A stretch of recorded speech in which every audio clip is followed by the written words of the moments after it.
അധ്വാനങ്ങളൊക്കെ ഫലപ്രദമാണ് എന്ന് പലപ്പോഴും നമ്മുടെ വിശ്വാസത്തിന് അനുസൃതമായ ഓട്ടത്തിന്റെ മറുപടിയിൽ നിന്നാണ് നമ്മൾ എന്ത് വിശ്വസിച്ചാണ് ഓരോ കാര്യങ്ങളും പ്രവർത്തിക്കുന്നത്, എത്രമാത്രം അവിടെ നമുക്ക് വിജയിക്കാൻ കഴിയും എന്നുള്ളതിൽ നിന്നാണ് നമ്മുടെ ഈ പ്രവർത്തനങ്ങളൊക്കെ വിജയപ്രദമായോ ഇല്ലയോ എന്ന് നമുക്ക് പലപ്പോഴും അറിയാൻ കഴിയുന്നത്.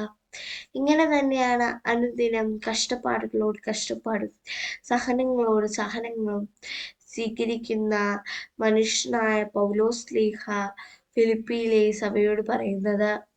നിങ്ങൾ ജീവന്റെ വചനത്തെ മുറുകെ പിടിക്കുവിൻ. ഞാൻ ഇപ്പോൾ ഓടുന്നതും അധ്വാനിക്കുന്നതും വെറുതെയായി പോയില്ല എന്ന് ക്രിസ്തുവിന്റെ ദിനത്തിൽ എനിക്ക് അഭിമാനിക്കാൻ കഴിയും എന്ന് ഞാൻ നിങ്ങളോട് ഉറപ്പിച്ചു പറയുന്നു.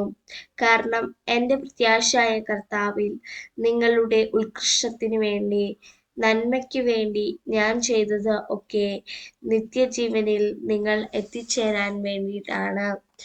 ഈ ഭൂമിയിലെ അല്പകാല ജീവിതത്തിൽ സന്തോഷിക്കാൻ വേണ്ടിയിട്ടോ അല്ലെങ്കിൽ വലിയ നേട്ടങ്ങൾ എന്ന് വിളിക്കുന്നവയെ നേടിയെടുക്കാൻ വേണ്ടിയിട്ടോ അല്ല, നിത്യജീവൻ ഈശോയോടുള്ള കൂട്ടായ്മ പ്രാപിക്കാൻ വേണ്ടിയിട്ടാണ്.